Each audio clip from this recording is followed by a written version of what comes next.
cần cho thấy chia hơi lộ thiên đã gắn hoa chày rất là gắn to đắng na cần chú ý rồi qua na ta thơ đã chiang đêm vót khúc hà thấy chiang mà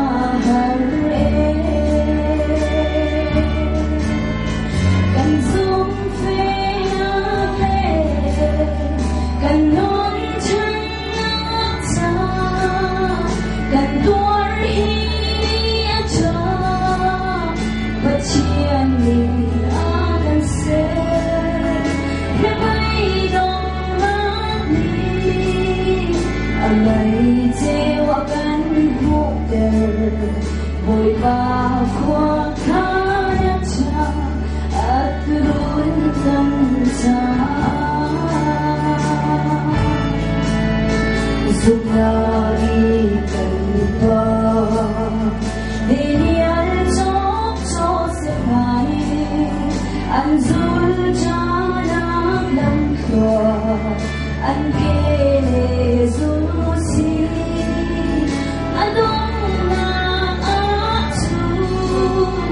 Ôi bani trôi xa nhà chẳng là xa lắm mai nông dù tu lắm mà xin cần dung phê đã về cần nón chân nát xa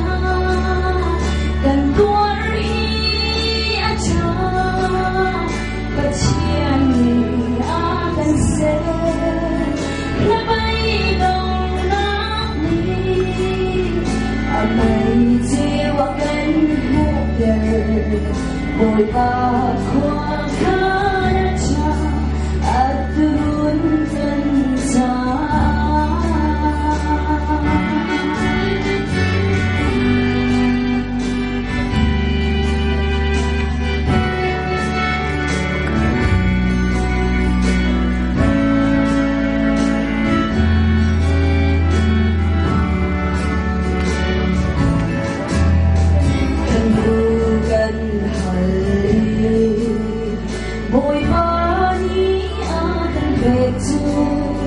Ama pil kau nak bodoh takkan nang dor tun ngay nhưng giờ chiang nát ra chỉ thuyền lê đan đất na tân dòng hi cha cần dung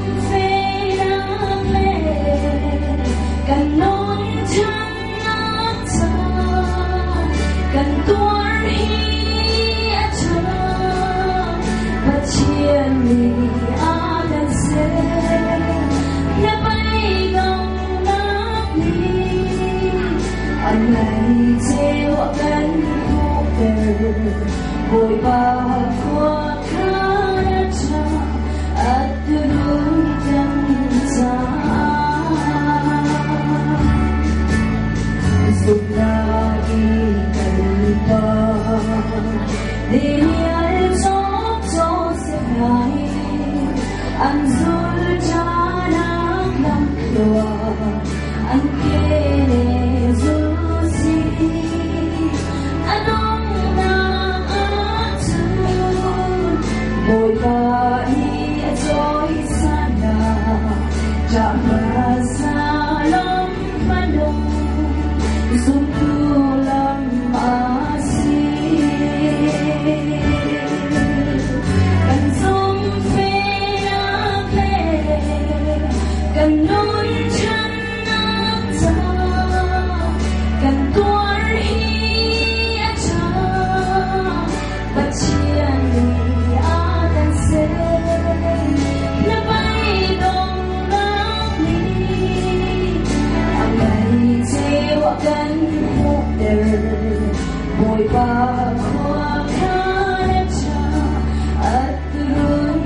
vội vã qua khá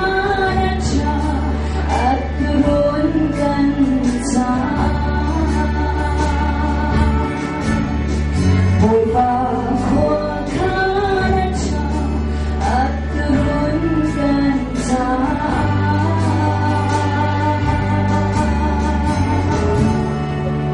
vội vã na sa ko